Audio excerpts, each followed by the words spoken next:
Good afternoon, everyone. I'm Lucky Nagarajan with Geek in America. Welcome to DFI and the Women in Deep Foundations Committee's webinar series. We're super excited to bring this webinar series, Converting Crisis into Opportunity, Different Perspectives. This webinar series is aimed to support and connect industry during the challenging COVID-19 time. Webinar is actually planned twice a month with speakers, panelists from different backgrounds, discussing thought-provoking issues. I would like to thank DFI Women in Deep Foundations Committee, Mary Ellen, Teresa Engler, Carol Lenitzer from DFI. Special thanks to Karen Armfield with AKRF, Giselle and Joanna from AECOM, Sayantani from Langen, who are part of Metro New York City group, for always supporting and organizing these webinar series with me. Next slide, please. Our speaker today is Allegra Stennet. She is a graduate student pursuing an MBA at Harvard Graduate School of Education and MIT Sloan School of Management. Prior to starting her graduate studies in 2019, Allegra was a banker at JP Morgan for 5 years. Initially an analyst in the corporate and investment bank, she completed rotations in New York, Houston, and London.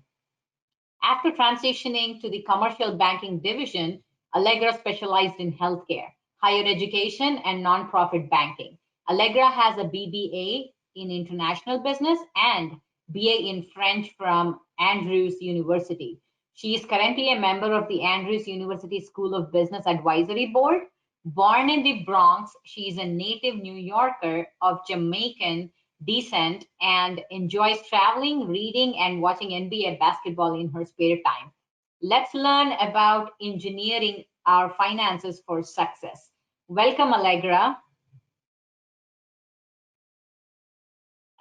We can't hear you, Allegra. You're on mute. Oh, can you There hear you go. me? There we Yes. go. Thank you, Lucky, for that introduction. I appreciate it. And I'm glad to be in conversation with all of you, though I can't see all of you. I know you're there. Just want to take a moment to also thank Joanna Smith and the entire Women in Deep Foundations organization for extending this invitation to me. So we're going to be talking about engineering your finances today. Before we start, I'd love to get a poll, a sense of the room. So we have a first poll that should be coming up on your screen. And the question is, how confident are you when it comes to your money? So I'll just give you a few seconds to select your confidence level, and then we'll discuss.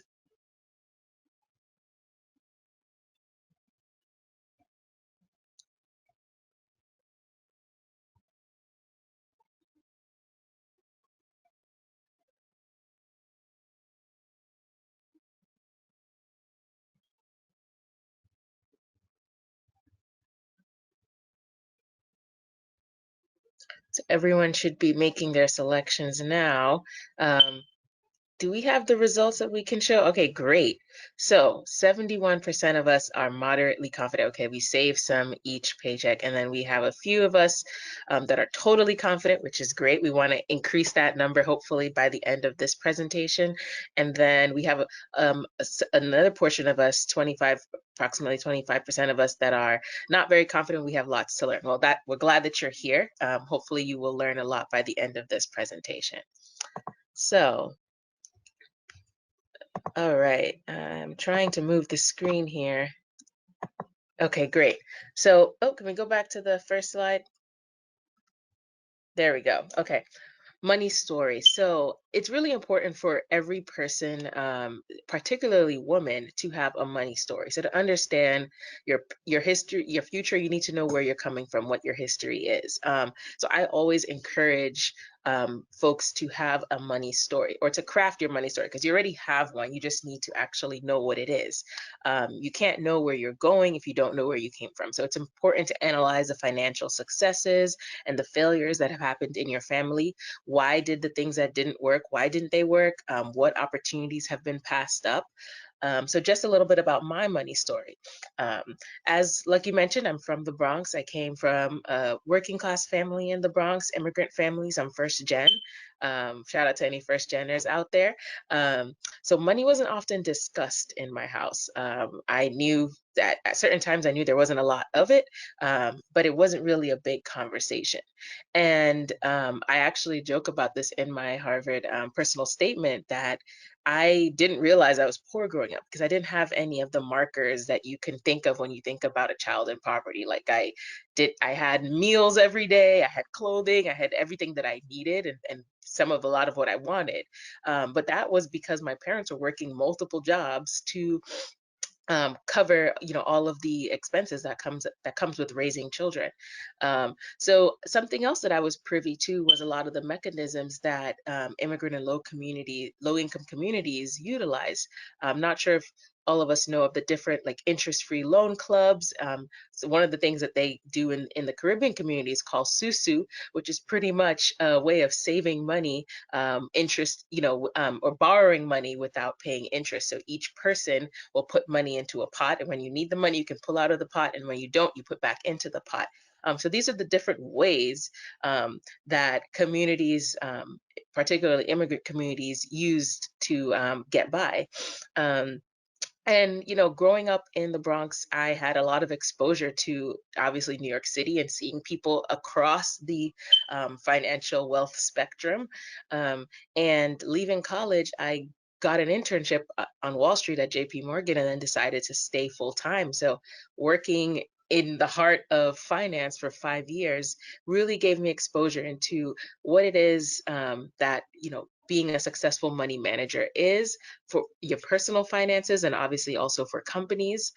What are some of the things that you can do to improve your financial situation? And having mentors, people who are well experienced in this arena, just on the job on a daily basis, really benefited me. And that's definitely one of the key parts of my money story.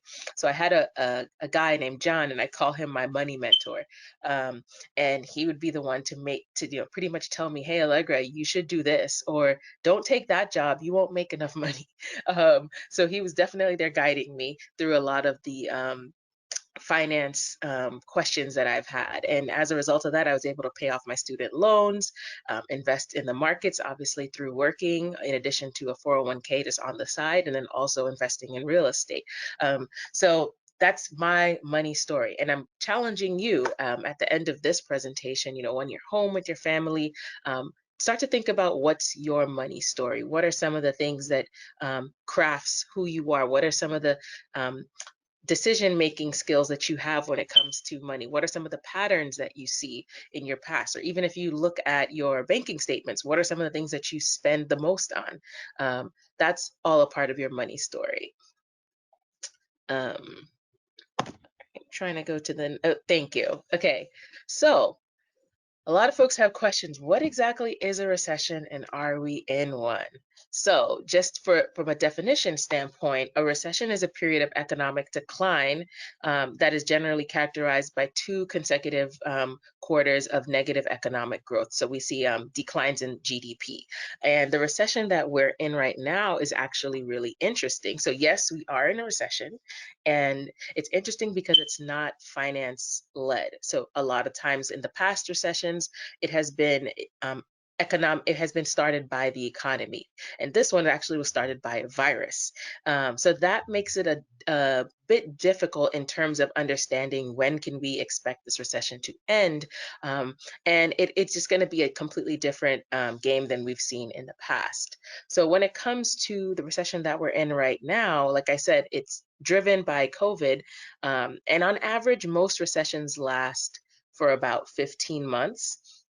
But we don't know when this one will end, right? It's been going on since February, and we might be in it late into 2021. Hopefully we won't be, but who knows what's going to happen with this virus and the vaccine and all of that. Generally, so this recession that we're currently in has been followed by a 128-month expansion. So for the past 128 months, we've seen tremendous gains in the stock market, in jobs growth, in all of the major indicators in the economy.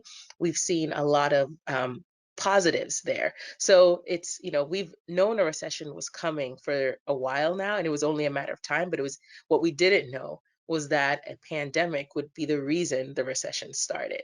So how does this impact engineering, which I assume all of you who are watching are in that field?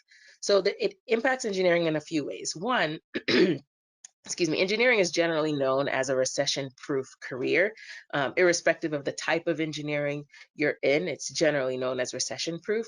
But when it comes to this pandemic, particularly because engineering firms are not sure when the pandemic will end, we're seeing a few different scenarios.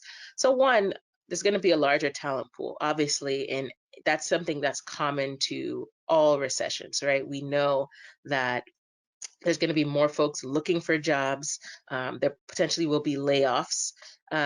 So HR departments at engineering companies and all companies have a larger talent pool to sift through. And they potentially can be more selective, right? Because they're seeing a lot of people who have less leverage when it comes to getting a job. Also, there's obviously an impact to salaries and compensation. So a lot of companies are foregoing yearly increases in salary or bonuses. And that's just par for the course, right? We don't know when the economy will jumpstart again. So we have to be conservative when it comes to doing those things that have been the normal during our period of expansion. And particularly for engineering, and because we're in a pandemic, potentially there's going to be a lot less field assignments. So I'm pretty sure the majority of folks that are on this call are working from home. And that's this new virtual workspace is something that a lot of companies have had to tackle for the first time. So that's something that a lot of us are having to deal with on a daily basis. And then when it comes to something that is particularly important for engineering is infrastructure. And we're seeing across the country that local and state budgets are redirecting funds that potentially would have went to infrastructure projects. They're now going to help with the pandemic's response from a small business perspective, from a healthcare perspective. So we know that that's going to be an impact there. And also on the flip side of that, we see that obviously for engineers to be called out to the field to do infrastructure projects, there actually has to be some sort of physical depreciation of that infrastructure. And due to the pandemic, folks are on the road less, they're on bridges less, they're on tunnels less. All of those different things that we would call in our civil engineers to do, there are less of them to do it. However, I'm pretty sure a lot of us still have work, right? Just because we're in a pandemic, that doesn't mean the work stops. So I definitely wouldn't fear. And hopefully, a lot of companies are working with their employees to make sure that they're able to get through this together. So I'm hoping that's the experience of each of us on this call. Can we go to the, okay, great. So let's talk about what you can do. And I think we're going to spend probably the most time talking about this. So the first thing that we can do when it comes to engineering our finances is to create a plan, right? And a plan is not you're looking and you're saying, hey, what am I going to do for the next week or the next paycheck? But a plan is more long-term and it's strategic and it's smart, right? So we want to make sure we have a plan for understanding how are we going to get through not only this pandemic, but in our financial journey overall. So I always recommend to having a 6-month, a 12-month, or a 36-month plan.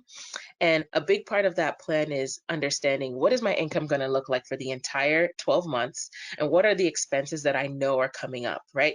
Your housing costs are coming up. Even if you've already prepaid certain expenses, they will be expenses going forward in the long term. Even things that are further out, like, for example, car insurance or homeowners insurance, things like that, they're definitely expenses that will be coming up, so you can include them in a plan. So that way, you already know in January what December should look like. You have an estimate, so it won't catch you by surprise, right? And a big part of the plan is having an emergency fund. So that's something that we really need to talk about, right? Because we're living in the United States where the average person cannot afford a $400 expense. So if we think about that, $400, that's generally 4 tires, right? That's less than a trip to the ER. And the average American can't afford that. So we really need to understand, how is it that we've gotten to that place and what can we do about it? And particularly when we're working in fields like engineering, where it's generally a well-compensated field, it behooves us to make sure we're not a part of that number and that we're taking care of our finances in the best way we can. So regarding an emergency fund, it should be able to cover, at a minimum, I say start with 3 months. So pretty much what that would look like is you calculate all of your required expenses on a monthly basis, and then you save towards having that for 3 months. So that would mean, say, for example, you lose your job, or for some reason you're not able to work, that you don't have to be scrambling to get by. You already know, in the bank, I have set aside 3 months of income at a minimum level, and then you can work that way up. A lot of financial experts say that it's good to have up to a year's worth of an emergency fund, and that can take 5 years or 10 years to actually save for. But it's fine once you have that goal and you're saving towards that. So and that opens you up to so much freedom, right? Because doesn't have to be an emergency, but it could mean a life change. And you say, you know what, I actually want to take some time off from work. And you're not, the finances is not encumbering you, because I have 12 months saved up in the bank, so I can really do whatever it is I want. I can take a sabbatical. I can invest in my family a little bit more during these next few months than worry about what my finances are going to look like.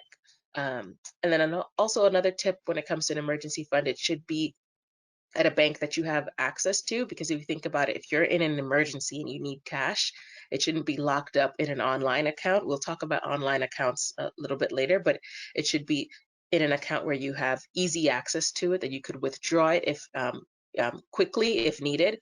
So just a note on that. Now, something else that you can do to engineer your finances is definitely saving. So think when we did that first poll, about 70% of us are saving regularly. That's great. That's definitely one way to improve our financial situation. But let's talk about savings accounts. So generally, what we see folks doing is putting money in a savings account, and then they're transferring it in and out as things come up, and almost using their savings account like a de facto checking account when the checking account runs dry. So the purpose of a saving account, it should do just that. It should save you when you're in a bind. And I recommend having multiple savings accounts. I know a financial expert that between her and her husband, they have 13 savings accounts, and they're goal driven, right? So if you know there's something that you do all the time, you can dedicate an account to that. So for example, if you and your family take an annual vacation or multiple vacations per year, you can have an account that's dedicated to your vacation fund, so that every time you get paid, or however frequently you want to do it, you can set up an automatic transfer so that your funds will go into that account, so that when it comes time for the vacation, you don't have to worry, because you already know the funds are set aside for that. Same thing for unplanned expenses. So for example, something comes up with your car, you can have an account that's dedicated to car maintenance. So every time you get paid, once again, you can transfer money to that account, and you can do that as your goals arise. So if you have children, a lot of folks have accounts for each child, and 529 plans for each child. So I definitely would recommend that. And in making sure that your savings accounts are purpose driven, you can put nicknames on accounts depending on the banks that you have. You can make them accessible to your partners if they also will be contributing. So I definitely recommend making sure that from a savings perspective, that you're doing it in a smart way. And just on a personal note, this has been something that has been instrumental in my life. So I think which was a turning point in my finances, was when I started to split my direct deposit. So I think this is a feature that a lot of companies are offering, where you can take your paycheck, and then automatically your employer will split it into the accounts that you tell it to, and into the percentages that you tell it to. So if you want 10% of your paycheck to go to a specific goal, and that's tied to a specific account, give your employer that specific account number, and they should be able to set that up. And that just makes it overall an easier way to live your life and to be able to comprehend your finances. Now, as we're in a pandemic, a lot of folks are struggling financially. Obviously, we've had massive layoffs, and we've seen businesses have to forcibly shut down. So we know that the economy is obviously not in a great place right now, but there are things that we can do if we find ourselves in that bind. So one of those things would be to negotiate payment plans with lenders. So all across the country, different mortgage lenders, for example, are offering temporary easements, so you can pay your mortgage, defer your payments on your mortgage, have a forbearance period. Also, other bill collectors are doing things like minimizing your interest rates or foregoing your interest for a few months. So I definitely would say, even if you aren't in a financial bind and just want to take advantage of some of the programs that are out there, definitely call your lenders and see what they're offering that can help you get by. Another thing is also refinancing your mortgage, if that's right for you, right? One of the first things we saw happen during this financial crisis was that the Fed lowered interest rates. So that's obviously great for folks that that pay a lot of interest on a regular basis. It's not so good for folks that have large balances in savings accounts. But if your mortgage rate is high and you want to consider refinancing it, now would be a good time as rates have been pushed very low. Another opportunity that I've been talking to a lot of folks about is purchasing property. So this leads well into the point I just made, which is about interest rates. So after the Fed lowered the interest rates, what does that mean for folks that are purchasing property? The interest rates on those properties should be lower. So if you and your family have been considering purchasing a house or a multifamily unit or whatever the case may be, now may be a good time to do so. I've been seeing in various areas across the country, a lot of house selling prices are dropping by $10,000, $20,000, and that are staying on the market longer. So this might be a good opportunity if you find yourself in that bucket of folks that are considering purchasing property. And I know I had mentioned earlier about savings accounts and online savings accounts. So let's talk a little bit about that. So generally, when it comes to online savings accounts, also known as high yield accounts, they're accounts where you're going to get a better interest rate than your average bank. So I used to work at JP Morgan Chase. So Chase, Bank of America, Wells Fargo, Citi, TD Bank, Key Bank, all of these banks, their savings accounts are very low. And a part of that is they're making money on the balances that you keep in the bank, but also they have a lot of overhead. When it comes to online banks like Ally, like Citizens, Access, and there's Barclays, there's a bunch of them. They don't have the overhead because they don't have branches, so they don't need to pay the monthly operating expenses that your average bank would have. So as a result of that, what they're doing is passing along some of that benefit in the form of interest to their customers. So I always recommend, if you're saving for a very long-term goal, so you don't need the money right away, it's not your emergency fund, definitely save in a high yield account. The funds are always FDIC insured up to $250,000, and you're going to get a higher interest rate. Some of them have a minimum balance, some of them don't. I believe it is bankrate.com. Every month they will publish the different promotions that a lot of these online banks are having. So you can just go check out their website and you'd be able to see it there. But that's a great way to save. So if you have $10,000, for example, in a Bank of America account, chances are you're not getting much interest on that, even if you've kept it there for, say, 6 months. But that same $10,000 in an online bank account, you could probably make a few $100 on it over the course of a year, which is much better, obviously. So I would definitely recommend looking into high yield savings account. They're secure. They can take a few days to transfer between your online going into your checking account. So that's something to be mindful of. But it's a savings account, right? So you shouldn't need to transfer money in a pinch back and forth. And then also, as we are in a pandemic, now is a good time to do some self-development and a self-assessment of your skills. So understanding, hey, are there things that I've been wanting to get better at over the past few years that I just didn't have the time for? Now you may have the time.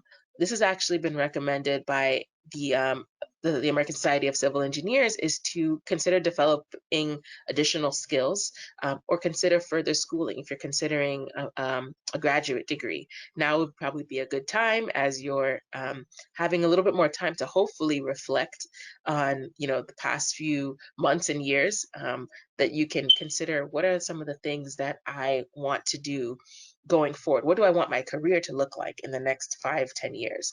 Um, and then also, I'd say give back, right?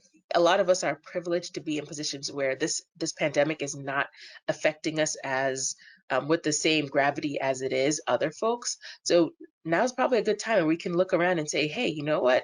Thankfully, I'm okay. My finances are okay. My children are healthy. I have food to eat. Maybe I can give back to someone who's struggling, right? Not only of my finances, right? There are folks out there that are obviously needing financial help. There are charities that are they're needing financial help, but also of my time, right? So there, chances are right now there are some engineering students, particularly women engineering students, that are stressing out. They're in school, they're not sure what this is going to look like. They're taking online classes, or they might have just graduated and still don't have a job. So, I think for me, it's incumbent on me to mentor and to give back or pay it forward to the next generation. So I definitely would say that's another thing that you can do during this pandemic, is to give back to both of your time and your money to folks that would definitely appreciate having someone reach out to them and offer some advice, offering how you got through the first few years of your career. Um, and the last thing I think we should all do, from a financial perspective, is plan for the second wave. So we've been hearing across the country how the numbers are spiking. Georgia just declared a state of emergency this morning. So, we definitely have to prepare. And from a financial perspective, what that looks like is making sure our families have everything we need to get through the next few months, like having things stocked up and purchasing them now, as opposed to waiting for the last minute. We've been seeing price gouging or things just not being available on different websites. So I definitely would say, from a financial perspective, it's better to buy those things now. So I hope that these tips have helped you in getting your finances on track. And I would love to take any questions. But before we do, we have a second poll. So if we can go to the next slide. So the second poll is, what will be your first step after today's discussion? There's 4 options, so you can select the one that works best for you.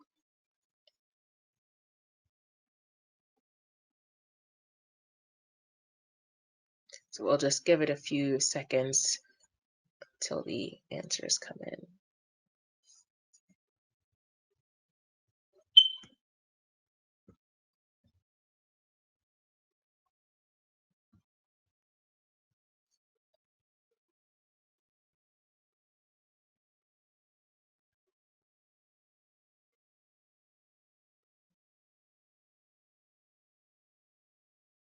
All right, so we have about 50% of us are going to be creating a 12-month plan. That's great. 11% of us are investing. Um, and then about 25% of us are planning for wave 2 and drafting our money story. So this is great. From the perspective of creating a 12-month plan, this is just a simple plug for One Big Happy Life. They are one of the financial YouTubers that I follow, and they actually have a template for a 12-month plan on their website. So you can just Google One Big Happy Life, like 12-month spending plan or something like that, and it should come up. But yeah, I'm definitely glad that we will be doing this, creating this plan, or investing or planning for wave 2 in the weeks ahead. So I'm happy to take any questions at this time. And if we go to the next slide, it should also be my contact information if if anyone would like to reach out after this with any questions. If you have any questions, please type in. There is one question. What drives the mortgage rate changes? Can you repeat that, Lucky? Yes, What what drives? drives the mortgage rate changes? Yeah. So what? Okay, I think I'm just going to assume the question has to do with the rate change that happened earlier this year with the Fed. So that rate, so pretty much the Federal Reserve, they control a lot of they control monetary policy for the country. And when they see that the economy isn't doing well, they will artificially, essentially, lower the interest rate. So what the goal of this, the larger program of this is called quantitative easing. And that happened on a much larger scale during the 2008-2009 financial crisis. And the goal of lowering the interest rate is so that people will, the hope is that people will go out and spend, because anything that you'd want to purchase with credit, it would be much cheaper, from cars to houses to even purchasing things with credit cards. So this specific market change was driven by the economy being in recession. So it was spurred by the Federal Reserve noticing that and trying to get ahead of it by trying to minimize the impact that COVID would have on the economy by lowering the interest rate. Thank you, Allegra. Another question. What is an advisable percentage to be saved for the 401k? Okay, good question.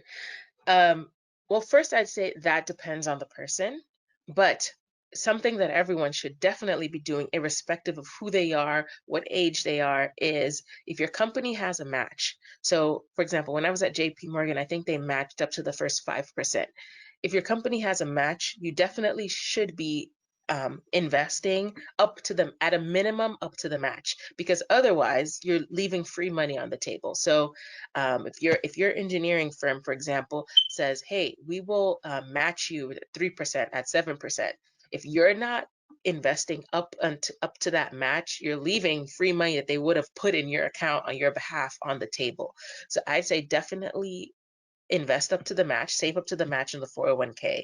And then also, you want to think about your age, right? Because if you are closer to retirement, then you want to be investing, you want to be saving more than, if you haven't been saving at all, for example. You will definitely want to be saving more. I believe for 401ks, the maximum you can save per year, it's something like 17,000. So you definitely want to do that, depending on your age range. You definitely want to do that, particularly if you're looking at your finances and saying, hey, I might not have as much as I want to save in a 401k. And then, that question also speaks to what you can be saving in addition to the 401k. So a lot of folks, in addition to the 401k, have their individual retirement accounts, so IRAs, Roth or traditional.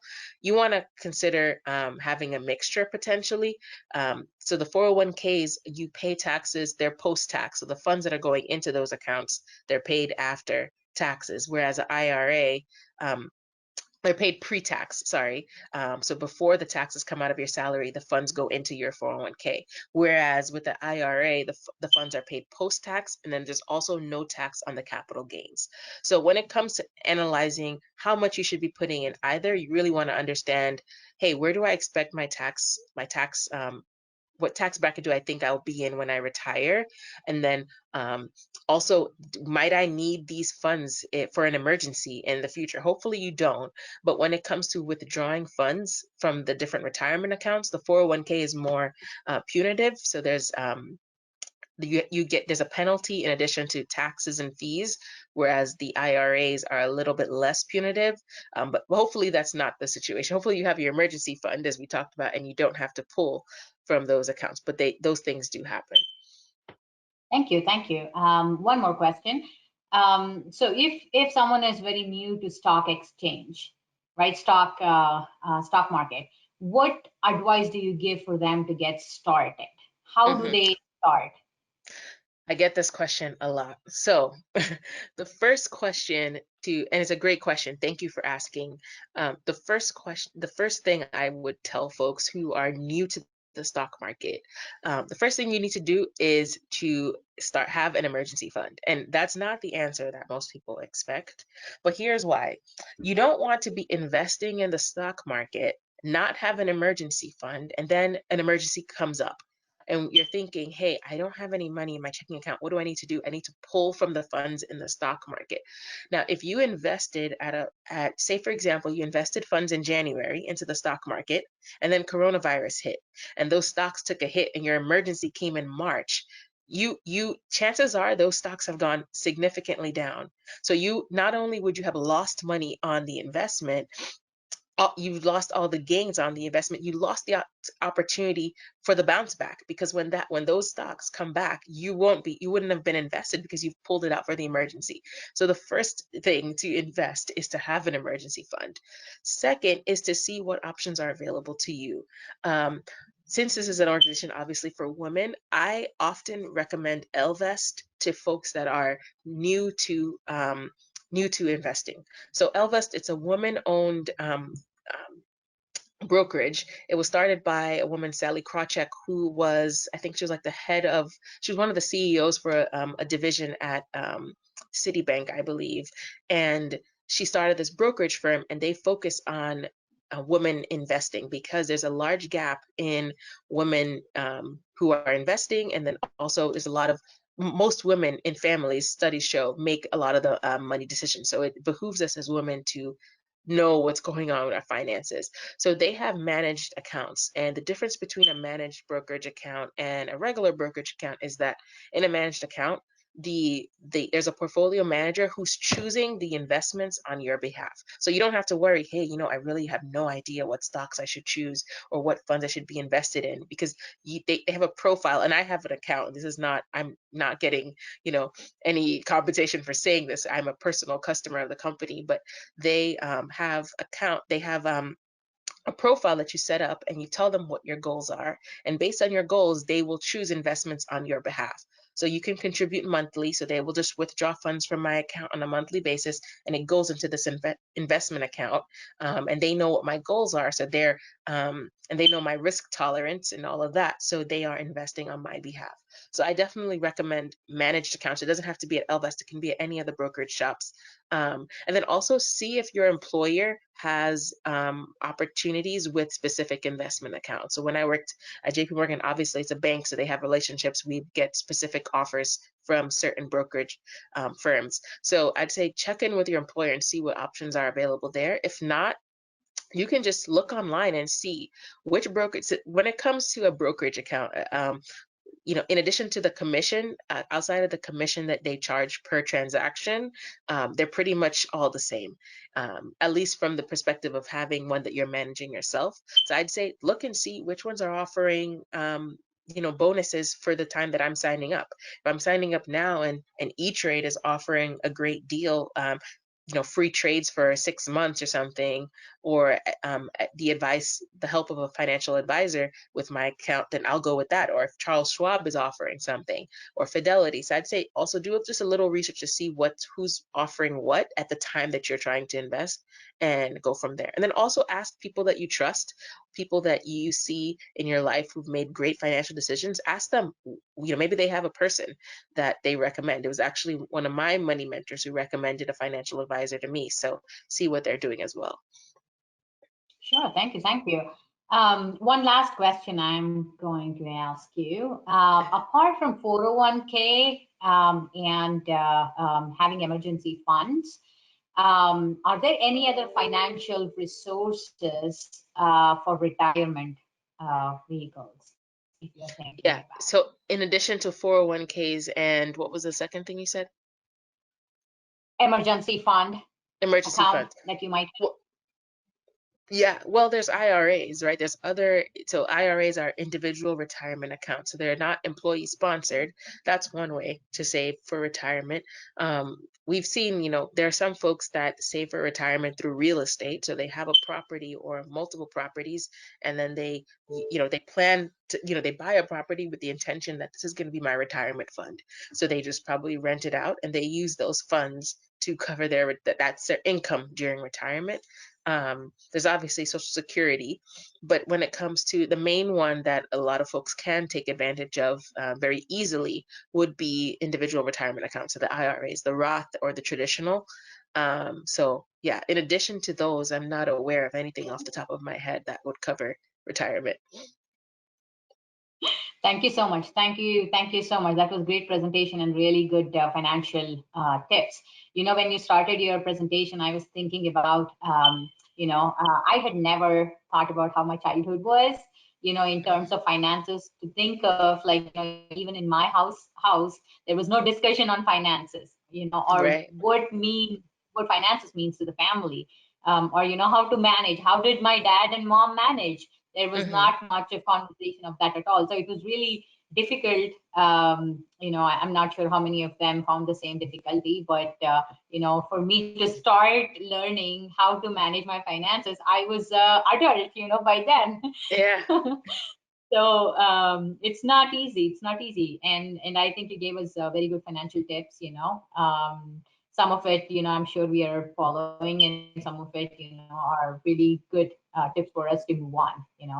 Understand how to invest and how to, 401k is a big question for all of us. Like, we always think like, how much is my company giving? How much should I be giving? Or Hmm. question. So that was really good. Thank you so much, Allegra. Thank you. My pleasure. Great to be with you. Thank you. um, next slide, Mary Ellen. So I want to introduce our next webinar speaker, who will be on July 21st, 12 p.m. to 1 p.m. the same time. Greg Bisadecki, some of you on the call might already know him. He's the principal at Langen, New York office. And he will be talking about past experiences, a journey through good times and not so good times. I'm really looking forward to learning, what we can expect and what we can get tips from Greg Bisadecki for our future in engineering and infrastructure and construction. Before we leave today, I want to thank again DFI Women in Deep Foundations Committee, Mary Ellen, Teresa Engler, and Carol Lenitzer. I also want to thank Karen Armfield, Giselle and Joanna, Sayantani and Arpana from Metro New York City group as well. To ask one more thing, if the attendees who are attending these webinar series have any speakers they would like to bring on, please reach out to Mary Ellen or myself. We'll be happy to talk to the speaker and then bring them on. Thank you so much for attending the webinar series today, and look forward to seeing you on 21st. Have a great day. Thank you.